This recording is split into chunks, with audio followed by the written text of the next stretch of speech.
Alright guys, Dominic here for Kit Guru, and I've reviewed plenty of QD-OLED monitors this year, both in 4K 240Hz and also 1440p 360Hz format. Today, however, I am checking out my first ultra-wide 240Hz model in the shape of Corsair's 34WQHD 240C. Now, this is the screen I first got hands-on with back at Computex 2024, and I have been very keen to get one in for a full review ever since, so strap in as we go over everything you need to know.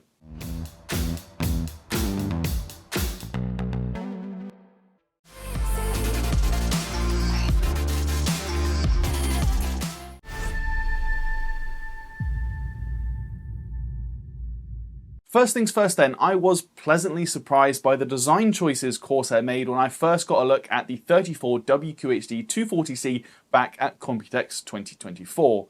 Yes, it does feel like an evolution of the 27QHD 240 we looked at last year, but it feels a lot more refined this time around. A lot of that comes down to the decision to opt for a white and silver colorway, something that gives the screen a very clean look in my opinion. It may not be for everyone, but it's certainly a welcome change from the huge array of all black monitors we are used to seeing. The only thing I'm not too keen on is the chin of the display, which is made from glossy plastic and it catches dust and fingerprints very easily. I personally would have preferred a matte finish here, but otherwise I really like the overall aesthetic. I can also confirm the curvature of the panel at 1800R, so it is a fairly relaxed curve, unlike some of the 800R OLED screens on the market right now. You'll also have noticed that Corsair is continuing to use a chunky plastic stand with this display, and this one offers up to 100mm of height adjust, 30 degrees of swivel both left and right, and then tilt from 7 degrees downwards to 15 degrees upwards. It is worth pointing out, however, that the screen itself does wobble a little bit too much for my liking on this stand.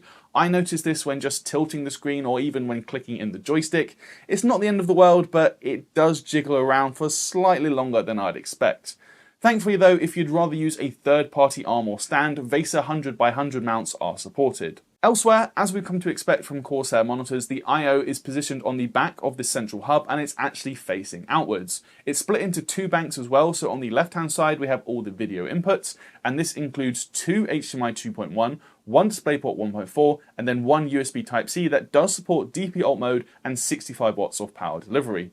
Over on the right hand side we find one USB-C upstream that offers 15 watts power delivery, and then a bank of four 5GB per second USB-A downstream connectors which are above a headphone jack and the power input. We also find all of the monitor controls on the underside of the front bezel, so we have an input switch, a power button and the OSD joystick.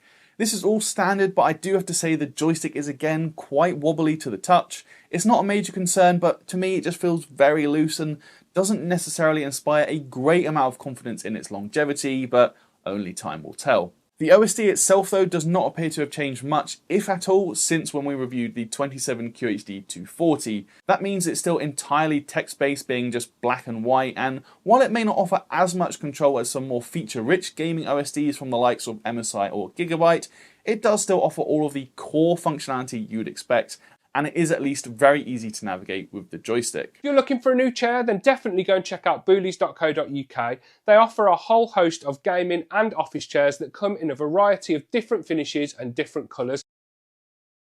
That is it though for our look at the design of the monitor, and now we're moving on to our panel analysis, where we are using Portrait Display's Calman Ultimate software alongside an X-Rite i1 Display Pro Plus colorimeter. If you want to learn more about our testing methodology, I'll leave a link down in the description below, and please feel free to ask me any questions down in the comments. Starting things off with brightness then, the range is typical of a Samsung QD-OLED. We find a minimum of just 13 nits and then a maximum of 256 nits for a full screen white. And of course, contrast is effectively infinite due to OLED technology. Brightness also holds steady regardless of APL when in SDR mode, and this is thanks to the brightness stabilizer mode that is enabled by default. This means that brightness levels are consistent whatever content you are viewing and will not vary depending what's on screen. You can also disable brightness stabilizer if you want, and that will result in higher brightness levels for smaller window sizes, but with that mode enabled you will notice the screen brightening and dimming depending on what's being displayed. As for gamut, we can see coverage far exceeding the sRGB space, hitting a whopping 140.8% coverage, but then delivering 99.3% DCI-P3, 96.7% Adobe RGB, and 81.7% reporting of the Rec 2020 color space, and this is all typical of a QD-OLED screen. Moving on to Greyscale then, performance here is generally pretty decent out of the box, though not quite perfect. Color balance is just a hair warm with an average CCT or correlated color temperature of 6236K, but that's only a very small 4% deviation from the 6500K target. Gamma is generally pretty accurate too, averaging 2.18, but it is just a little too high for the dark shades and then a little too low for the brighter shades, but we are talking small margins here. With just a few tweaks though, I was able to dial in a more accurate color balance thanks to the user color balance mode, with the red channel set to 94, the green channel at 97 and the blue channel at 100. As we can see, that helped to improve the average Greyscale Delta E 2000 from 2.55 to 1.6. As we'd expect from such a wide gamut display though, we do see high levels of oversaturation relative to the sRGB space, resulting in an average Delta E 2000 of 4.34. When plotted against the wider DCI-P3 space, however, accuracy is improved out of the box with a new average Delta E of 2.24. As expected, that has clear ramifications for colour accuracy too. Due to the high levels of oversaturation, out of the box colour accuracy is pretty poor for the sRGB space, averaging a Delta E 2000 of 5.2. Things do pick up to an average Delta E of 2.89 when mapping against the DCI-P3 space, however, though there is still room for improvement. Thankfully, Corsair does include an sRGB mode within the OSD, and this does a good job at clamping the gamut to avoid oversaturation. Greyscale performance is similar to the standard mode though. I'd say the gamma curve is actually slightly worse, dipping even lower in the brighter shades and averaging 2.11 compared to 2.18 as we saw previously. Saturation accuracy though is greatly improved with a new average Delta E 2000 of 1.84, which is down from 4.34 using the default setting, so that is a big improvement.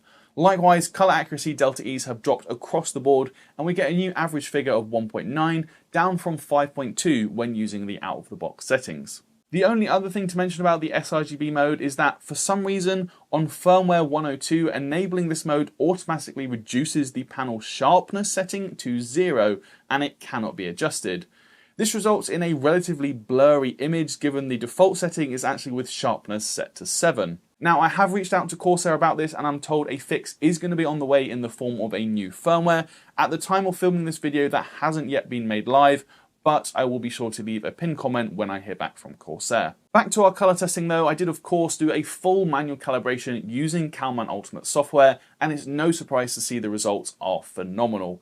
Greyscale performance is basically flawless now with near perfect gamma tracking, and saturation and colour accuracy performance also sees average Delta E's drop below 1. Just before moving on, it is also worth quickly confirming that viewing angles are also absolutely stellar, as we'd expect from OLED technology. As a world-leading manufacturer, CyberPower PC UK expertly builds each PC with the largest range of parts available in the UK. We handle all your packages with care and ship them directly to you on next day delivery. Visit cyberpowersystem.co.uk. Just before we move on though, it is worth quickly going over just a few things that are specific to QD-OLED monitors. I have talked about these previously in other reviews, so I'm not going to go to absurd length here, but the first thing you need to know about is the semi-gloss coating and the polarizer. That's because, depending on your environment, this can result in slightly raised black levels, which does negate a key advantage of OLED technology. For me, this isn't a problem as I typically game in a dimly lit room anyway, but it is definitely worth noting. The second thing is about the subpixel structure and its effect on text fringing. Interestingly, despite being one of the newest QD-OLED panels released in 2024, these ultra-wide versions don't actually feature the same subpixel structure as the likes of the 4K 240Hz or 1440p 360Hz panels. That means it actually has the older triangle-like structure, which does add a bit more visible fringing around text, something that even Corsair points out in the monitor's FAQs. Even then, I personally don't find it that intrusive, but again, it's something to be aware of, especially if you're planning to do a lot of text-heavy work on this screen. The final thing to mention is, of course, burn-in, which can be a factor for any OLED screen. Now, Corsair does offer some burn-in prevention measures, but there's really not many. There's just a pixel shift feature called Orbit, and then brightness stabilizer, which we touched on earlier. Other screens we have looked at this year do include more features aimed at reducing brightness of static elements, such as static logo detection and taskbar detection, but those features are missing from the 34WQHD 240C. It does at least have an auto-dimming feature that can't be disabled, and thankfully Corsair does also offer a 3-year warranty that does cover burn-in, but for me personally, I still would have wanted to see a more advanced anti-burn-in feature set just to give the end user more options. That's enough of that though. It's time to move on to talk about response times and gaming, starting off with the response times at 240Hz. I'm not going to focus too heavily on this area, as by now we know that OLEDs deliver the best of the bunch regardless of refresh rate, and this Corsair is no different, with an average response time right around the 1 millisecond mark. We get excellent motion clarity at 240Hz too. I've compared it here against the performance at 175Hz, which is the other common refresh rate that a lot of OLED monitors offer, including first-gen products like the Alienware AW3423DW. As you can see, the difference is not huge, but I would say it is just about perceptible. Then again, would I upgrade from 175Hz QD-OLED to a 240Hz model? No, probably not, but if you are in the market for a brand new screen, it's definitely something to factor in. It's also worth remembering though that other OLEDs can offer even higher refresh rates, though admittedly not in a 21:9 aspect ratio just yet. Still, versus the Gigabyte FO27Q3, which is a 1440p 360Hz model, there is another small but perceptible improvement to motion clarity at the higher refresh rate. Nonetheless, all the features of this screen make for a terrific gaming experience. If you can push the frame rate close to the 240Hz refresh rate in fast-paced FPS titles like Call of Duty or whatever your competitive game of choice is, then motion clarity is still exceptionally good and things feel very snappy and responsive. Every time I use an ultra-wide display as well, I'm reminded of exactly what I'm missing from a 16:9 screen, and when you factor in all the usual benefits of OLED with the infinite contrast, super punchy and saturated image, alongside the motion clarity, it just makes for a really good time. Even if you only play slower paced titles, and I've just started another playthrough of Red Dead Redemption 2, games just look so good on these types of display. Honestly, if you've never used an OLED for gaming, I cannot recommend it highly enough. It's also great to see that the 34WQHD 240C is certified as G-Sync compatible, and I had no issues with adaptive sync on my RTX 4090. Before we wrap up this review though, we do need to touch on HDR, which is of course a key selling point of any OLED monitor, and the first thing to establish is that Corsair does offer 2 different HDR modes, which again is pretty standard for a QD-OLED. The first mode is simply called HDR, and this is the True Black 400 equivalent, peaking at about 460 nits brightness. Then we have the HDR peak brightness mode, which does increase brightness up to over 1000 nits for the 1% and 2% APLs, before dropping off as the window size increases. As we've come to expect, the HDR mode is very accurate with near perfect EOTF tracking when using a 10% APL. The HDR peak brightness mode looks okay initially, but the EOTF curve does roll off slightly too early at the 10% window size. Now, in the past, that's where I would have left my testing, only focusing on a 10% APL.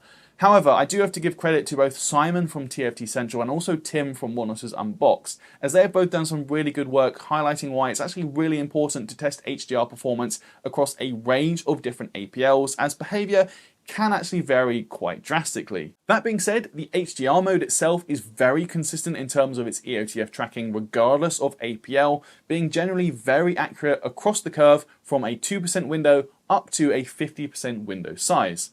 However, what my previous testing did not show is that the HDR peak brightness mode continues to roll off early at an increasing rate. The bigger the APL, the more it rolls off, and that results in an overly dark image. That means with these 2 modes, users have to choose between lower peak brightness but a much more accurate image, or a much higher peak brightness at low APLs but reduced accuracy and a generally darker image for higher brightness scenes.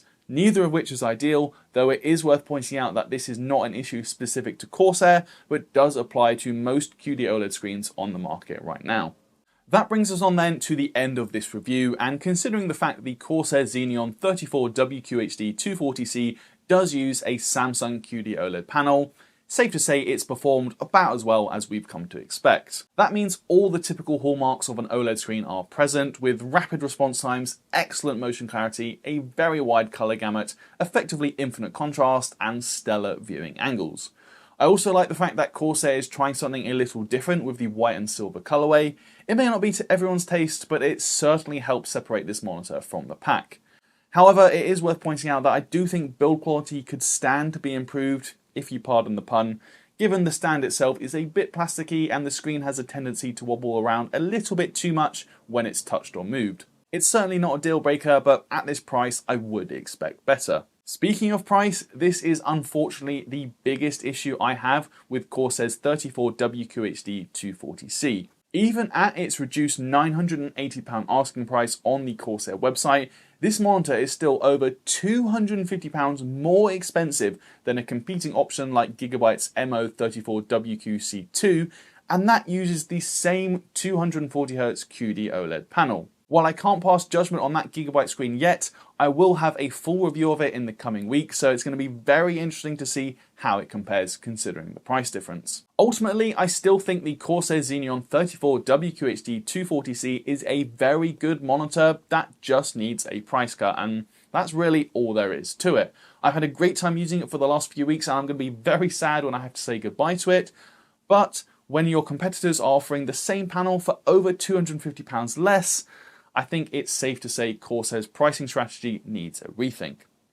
Anyway guys, that is where I'm going to leave this video. If you liked it, please do toss me a thumbs up, and as always, let me know your thoughts down in the comments below. Please do subscribe if you haven't already, and be sure to ding that notification bell so you don't miss when we upload a new video. If you want to carry on the conversation, you can also join our Discord server, which is linked in the description. And while you're there, you can also find a link to our merch store. And if you're feeling particularly generous, you could even consider backing us on Patreon. That is it for this one though guys. I'm Dominic for Kit Guru, and I'll see you in the next video.